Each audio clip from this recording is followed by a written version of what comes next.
సాహితీ మిత్రులందరికీ మన తెలుగు కథా స్రవంతికి స్వాగతం. మరి ఇవాళ రాగమయం 11 ఎపిసోడ్లోకి వెళ్ళిపోదామా? అక్కడ ఏం చేస్తున్నారో రాజశేఖరం రావు గారు చూద్దామా? ఫణిభూషణ్ రావు గారు ఏం చేస్తున్నారో. సో కథలోకి వెళ్ళిపోదాం. ఆ తర్వాత పనివాళ్ళందరి మొహాల్లో ప్రశాంతత నెలకొంది. అయ్యగారికి కూతురంటే పంచప్రాణాలు. అందుకే సంవత్సరం అనేసరికి బాధొచ్చేసి ఆ పైన కోపం వచ్చేసింది. ఏడాదంటే ఎంతలో తిరిగొస్తుంది? ఆఫీస్ పనిలో పడితే అయ్యగారికి ఏడాది గడిచిపోయిన మాటే తెలియదు. ఈసారి అయ్యగార్ల గంభీర వదనాలు వాళ్ళని అంతగా ప్రభావితం చేయలేదు. కాలం ఎవరిని పట్టించుకోకుండా ముందుకు వెళ్ళిపోతుంది అనుకుంటాం కానీ అది దుఃఖంలో ఉన్నవారి దగ్గర కూర్చుండిపోయి ఓదార్చటానికి ప్రయత్నిస్తుందేమో. అందుకే వాళ్ళకి కాలం ముందుకి వెళ్తున్నట్టుగా అనిపించదు. ప్రస్తుతం రావుగారు శేఖరాల పరిస్థితి అలాగే ఉంది. రాగిణి మీద కోపం, పిల్లలు ఎలా ఉన్నారో ఏం చేస్తున్నారో అన్న దిగులు ఇద్దరికీ ఎక్కువైపోయింది. కనీసం తండ్రి ఆందోళనని ఆరోగ్యాన్ని దృష్టిలో పెట్టుకునైనా తను పిల్లలు క్షేమంగా ఉన్నట్లు వర్తమానాన్ని రాగిణి పంపుతుందన్న విశ్వాసం ఉంది రాజశేఖరానికి. అందుకే అటువంటి వర్తమానం కోసం 1000 కళ్ళతో ఎదురుచూస్తున్నాడు అతను. రావుగారు మాత్రం నా కూతురు ఎలా పోయినా పర్వాలేదు, నా మనవలు ఎలా ఉన్నారో అన్న చింత నన్ను వేధిస్తోంది అంటున్నారు అల్లుడితో. ఓ 15 రోజులు గడిచిన తర్వాత వాళ్ళు ఎదురుచూస్తున్న వర్తమానం చిన్న ఉత్తరం రూపంలో వచ్చింది. అందులో ఇలా ఉంది: నాన్నగారికి నేను పిల్లలు క్షేమంగానే ఉన్నాము. నా మనసేమిటో తెలిసి కూడా దానికి వ్యతిరేకంగా చేశారు. పర్యవసానం నా చేతుల్లో లేదు. రాగిణి. అంతే. పొడి పొడిగా ఉన్న ఆ చిన్న ఉత్తరంలో వాళ్ళిద్దరికీ రాగిణి పిల్లలు సజీవ చిత్రాలై కనిపిస్తున్నట్టు అనిపించింది. ఎన్నాళ్లుగానో తడిస్పర్శ లేక వేడి ప్రతాపాన్ని తట్టుకోలేక పీటలు వారటానికి సిద్ధంగా ఉన్న నేల మీద వర్షపు చినుకులు పడి గుబాళించినట్టయింది. తీరం చేరటానికి ఏమాత్రం వీలులేని ఓడ ప్రయాణంలా ఉంది రాజశేఖరం జీవితం. అనుకోని గమ్యానికి చేరి అక్కడ అగాధంలో చిక్కుకుపోయినట్టుగా ఉంది ఫణిభూషణరావు గారి పరిస్థితి. మనస్సుతో మాత్రమే మాటలాడుకునే పరిస్థితి ఉన్నప్పుడు మౌనాన్ని ఆశ్రయించక తప్పదు. 1 నెల రోజులు వారిద్దరి ప్రమేయం లేకుండా జరిగిపోయాయి. జీవితంలో యాంత్రికత అంటే ఏమిటో రాజశేఖరానికి అనుభవంలోకి రాసాగింది. ప్రస్తుతం అతను ఆలోచిస్తున్నది రావుగారికి తను ఆ ఇంట్లోంచి బయటికి వెళ్ళాలనుకుంటున్న విషయం ఎలా చెప్పటం అన్నది.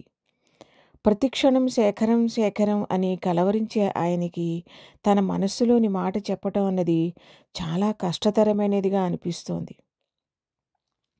ఆ రోజు అతని మనస్సులోని ఆలోచనని గ్రహించినట్టుగా రావుగారు అన్నారు: శేఖరం, నీకు నా కూతురితో బంధం లేకపోయినా నీ పిల్లలతో బంధాన్ని కాదనలేవుగా. నీ పిల్లలు నా మనవలు. దీనిని బట్టైనా నీకు నాకు బంధుత్వం ఉంది, చాలా దగ్గర బంధుత్వం అని. ఆయన ఎంతో ఆత్రంగా అలా చెప్పేసరికి రాజశేఖరం చిన్నగా నవ్వుతూ అన్నాడు: నా మీద అభిమానం కొద్దీ ఇలా ఆలోచిస్తున్నారు కానీ నేను ఇక్కడే ఉంటే ఎంతవరకు బాగుంటుందో మీరే ఆలోచించండి. రేపు రాగిణికి నాకు ఉన్న దూరం నలుగురికి తెలిసాక ఎలా ఉంటుంది? అన్నాడు శేఖరం. మన ఇద్దరం నలుగురు వెళ్లే పంథాలోనే వెళ్లే మనుష్యులం కాదు. చిన్నపిల్లవాడు హఠం చేస్తున్నట్టుగా అన్నారాయన. అతను మౌనం వహించాడు. గాయపడిన హృదయం. నెమ్మదిగా ఆయనే అర్థం చేసుకుంటారులే అనుకుని ఊరుకున్నాడు. శేఖరం, వరుసలు బంధుత్వాలు ఒక మనిషికి ఇంకొక మనిషి పరిచయం అయ్యేందుకే. ఆ తర్వాత బంధం ఏర్పడేది మనస్సులతోనే అన్నారాయన ఆత్రంగా. మీరు చెప్పింది సత్యమే కావచ్చు, కానీ కొంతకాలం అయ్యాక రాజశేఖరం జీవితం నుంచి తనంత తనే దూరంగా జరుగుతానని ఆయన ఆ క్షణంలో ఊహించలేకపోయారు. ఆ రోజు ఉదయం 9 గంటలకి ఫోన్ మ్రోగింది. రావుగారు తీశారు. నేను వెన్నెలవాగు నుంచి మాట్లాడుతున్నానండి. రాజశేఖరం బాబు గారు ఉన్నారా అన్నాడు అవతలి వ్యక్తి. ఒక్కసారిగా ఉలిక్కిపడ్డట్టుగా అయ్యారు ఆయన. వెంటనే ఆయన మస్తిష్కంలో చిన్నపాటి తుఫాను. సుభద్రమ్మగారికి రాగిణి విషయం తెలిస్తే తట్టుకోగలరా? ఈ వయస్సులో ఎలా చెప్పటం? అవతలి వ్యక్తి మళ్ళీ హలో అనటంతో ఆయన ఈ లోకంలోకి వస్తూ పిలుస్తాను ఉండండి అన్నారు. శేఖరం అతను వచ్చి ఫోన్ తీసుకున్నాడు. అవతల నుంచి శేఖరం బాబు, నేను సదానందాన్ని, మీ ఇంట్లోకి ఫోన్ వచ్చేసింది. మీ ఇంట్లోంచే మాట్లాడుతున్నాను. ఇదిగో ఫోన్ అమ్మగారికి ఇస్తున్నాను అన్నాడు అవతలి వ్యక్తి. ఫోన్ ఇలా పట్టుకోవాలండి. అతను ఫోన్ తల్లి చేతికి ఇచ్చి చెబుతున్న మాటలు శేఖరానికి వినిపిస్తున్నాయి. శేఖరానికి కొన్నాళ్లుగా మర్చిపోయిన ఆనంద రాగమేదో చెవిలో అమృతధారలై కురుస్తున్నట్టుగా అనిపించింది. అమ్మా అని పిలిచాడు ఫోన్లో. రాజా తల్లి గొంతులో ఆనందం ఈ రాజా హృదయాన్ని స్పృశించింది. ఎలా ఉన్నావమ్మా? పూజ చేసుకోవటం అయిందా? టిఫిన్ తిన్నావా? అడిగాడు శేఖరం. తిన్నాను రాజా. నువ్వు? ఆఫీస్కి వేళవుతోంది కదూ అడిగారు ఆవిడ. తిన్నానమ్మా. రాగిణి ఎలా ఉంది? పిల్లలు బడికి వెళ్ళిపోయారా? ఇంట్లో ఉంటే ఒకసారి ఇవ్వు, వాళ్ళని పలకరిస్తాను అన్నారు సుభద్రమ్మగారు. తల్లికి రాగిణి విషయం ఆవిడికి విద్యుద్ఘాతంలా తగలకుండా ఎలా తెలియజేయాలా అన్నది రాజశేఖరం ఆలోచిస్తున్న విషయమే. కానీ హఠాత్తుగా అవునమ్మా, స్కూలుకి వెళ్ళారు, వచ్చాక మాట్లాడిస్తాను అనవలసి వచ్చింది. ఈ సంభాషణని సోఫాలో కూర్చుని వింటున్న రావుగారికి అణచిపెట్టడానికి ప్రయత్నిస్తున్న బాధ మళ్ళీ పదింతలై రేగినట్లు అనిపించింది. ఒకరి మనసులో రేగిన వికృత ఆలోచన ఎన్ని జీవితాలని అతలాకుతలం చేస్తోంది. తల్లి గొంతు వినగానే శేఖరం గొంతులో వ్యక్తమైన ఆనందం ఆయన దృష్టిని దాటిపోలేదు. అక్కడి నుంచి లేచి గదిలోకి వెళ్తూ అనుకున్నారు మనస్సులో, అవును మరి, చిక్కనైన అడవిలో చిక్కుకుపోయిన పసిబాలుడి మనస్సులా భీతిల్లిపోయి ఉంది శేఖరం మనస్సు. చాలా సమర్థుడైన వ్యక్తి, ఆలోచనాపరుడు కనుక మౌనంగా అలా తట్టుకోగలుగుతున్నాడు. ఎటువంటి పరిస్థితినైనా క్షణాల మీద తన అదుపులోకి తెచ్చుకోగల నైజం అతనికిప్పుడు శ్రీరామ రక్షగా ఉంది అనుకున్నారాయన. కాసేపు తల్లితో ఏవో కబుర్లు చెప్పాడు శేఖరం. మధ్యలో రాగిణి ప్రస్తావన రావటం ఆయన గమనించారు. ఎందుకు రాదు? రాగిణి ఆవిడని దూరం పెట్టినా తన ప్రియపుత్రుడి జీవితంలో అర్ధభాగం రాగిణి ఆవిడ ఆలోచనల ప్రకారం. అతని ఆనందానికి ఆమె ప్రేమాభిమానాలు, ఆలోచనా ధోరణి ఇవేగా ఆయుపట్టులాంటివి. శేఖరం మాట్లాడటం అయ్యాక ఆయన హాల్లోకి వస్తూ అన్నారు మంద్రస్వరంలో, విషయం తెలిస్తే ఆవిడ తట్టుకోగలరా? ఆయన మాటలకి సాలోచనగా అన్నాడతను. అవును, నెమ్మదిగా చెప్పాలి. పిల్లల్ని చూసి చాలా రోజులైందని వద్దామని అనుకుంటోందిట. అపరాధిలా ఒక్కసారి తలదించుకున్నారాయన. మావయ్య గారు, ఒక 10 రోజుల పాటు అమ్మ దగ్గర ఉండి వద్దాం అనుకుంటున్నాను తన నిర్ణయాన్ని తెలియజేశాడు శేఖరం. అలాగే వెళ్ళిరా, నీకు కాస్త మార్పుగా ఉంటుంది అన్నారాయన. అలా వెళ్ళాలనుకోవటంలో శేఖరం మదిలో మరో ఉద్దేశ్యం కూడా ఉంది. రావుగారికి కూడా తను లేని ఇంట్లో ఉండటం అలవాటు చేయాలని. ఆ సంగతి రావుగారికి తెలుసు. రాగిణి పిచ్చిది, ప్రతి మనిషి డబ్బు వెనకాల పరుగులు పెట్టేస్తాడనుకుంటుంది. రేపే బయలుదేరుతాను. సరే. తల్లికి ఫోన్ చేసి చెప్పాడు వెంటనే. ఆఫీస్లో పని ఒత్తిడి లేదు, వస్తున్నాను అని. రాగిణిని పిల్లల్ని కూడా తీసుకురా రాజా అన్నారావిడ. ప్రస్తుతం వాళ్ళు బిజీగా ఉన్నారు, ఇంకోసారి చూద్దాంలే అమ్మా అనేశాడు శేఖరం. మర్నాడు సాయంకాలం బస్సులో బయలుదేరాడు శేఖరం.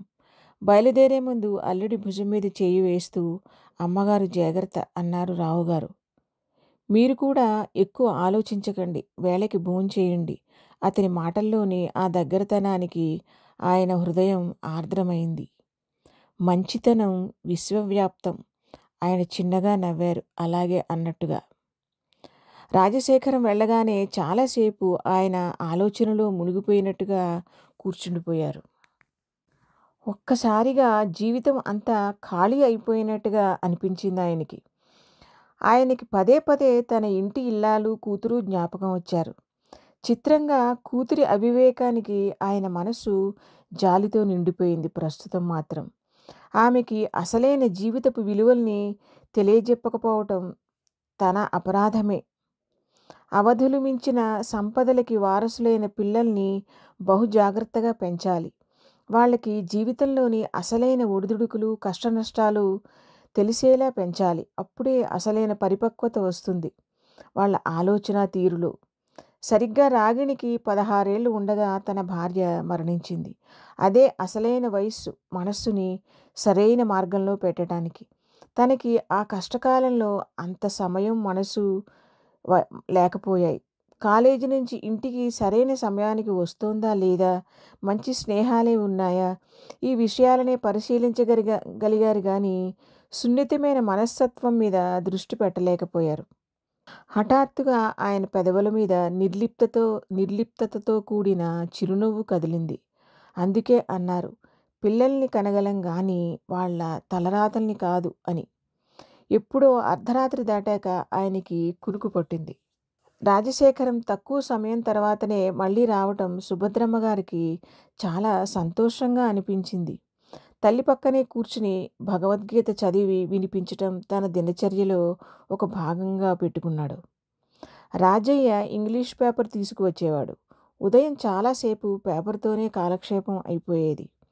తల్లితో పాటు రేడియోలో వచ్చే కార్యక్రమాలు వినేవాడు సరదాగా. ఈసారి ఆడపిల్లలకి కబురు పెడదామని అనుకుంటున్నారు ఆవిడ. అప్పుడప్పుడే భారతదేశంలోకి టెలివిజన్ వచ్చిన రోజులవి. ఆ పల్లెటూరులో ఇంకా రాలేదు. అది ఎలా ఉంటుందో దూరదర్శన్లో వచ్చే కార్యక్రమాల గురించి తల్లికి వివరించి చెబుతూ ఉండేవాడు. అతని చిన్నప్పుడు కొన్న చందమామలన్నీ సుభద్రమ్మ గారు జాగ్రత్తగా దాచారు.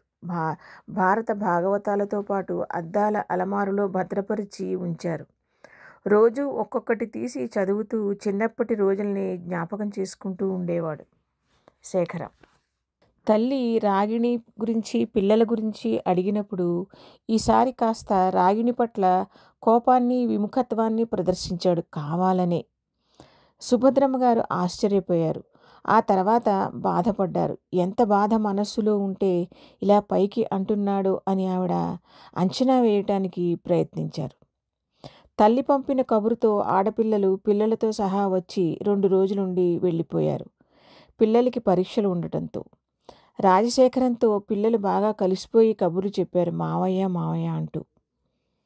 మీరు కూడా మావయ్యలా బాగా చదువుకోవాలి అంటూ అక్క చెల్లెళ్ళు ఆప్యాయంగానే ఉన్నారు తల్లి హెచ్చరికతో. రాజా మనసు అసలే బావుండలేదు, జాగ్రత్తగా మాట్లాడండి అని ఆవిడ కూతుళ్ళకి రహస్య హెచ్చరిక చేశారు రాగానే. ఆ రోజు ఉదయం శేఖరం హాల్లో వాలుకుర్చీలో కూర్చుని పేపర్ చదువుతున్నాడు.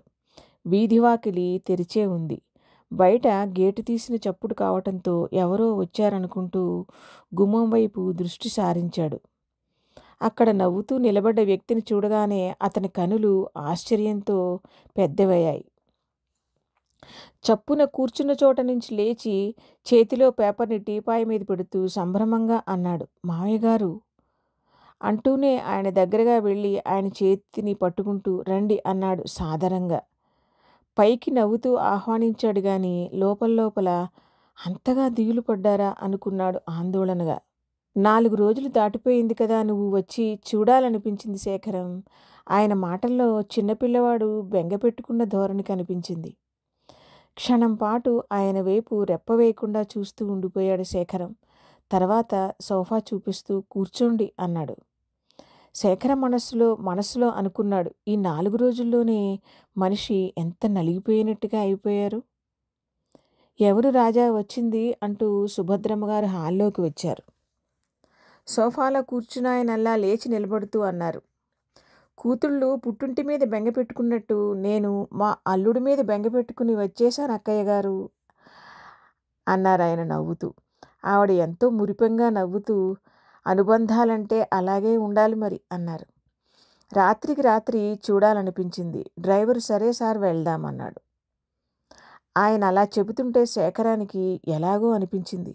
ఇలాంటి వ్యక్తిని విడిచిపెట్టి దూరంగా వెళ్ళటం ఎలా? అతనికి అతనికి ఆ అభిమానానికి పొంగిపోవాలో, బాధపడాలో అర్థం కాలేదు. సుభద్రమ్మ గారు కాఫీ తీసుకువస్తానంటూ వెనక్కి తిరగబోతుంటే అన్నారు. మొహం, కాళ్ళు, చేతులు కడుక్కుని వస్తానమ్మా, అప్పుడు కాఫీ అన్నారు. ఎలాగూ కారులో వస్తున్నారు, కోడల్ని పిల్లల్ని కూడా తీసుకురావాల్సింది సుభద్రమ్మ గారు అన్నారు. ఆయన చిన్నగా నవ్వేసి ఊరుకున్నారు. సశేషం. ఇదండి ఇదండి ఇవాల్టి భాగం. మీకు నచ్చిందో లేదో, ఎలా అనిపించిందో, దీనిలోని పాత్రల గురించి మీకు ఏమనిపిస్తుందో ఒక్కసారి మీ కామెంట్స్లో తెలియజేయండి. మీకు నచ్చితే మీ ఫ్రెండ్స్కి షేర్ చేయండి. నా ఛానల్ని సబ్స్క్రైబ్ కూడా చేయండి. Thank you.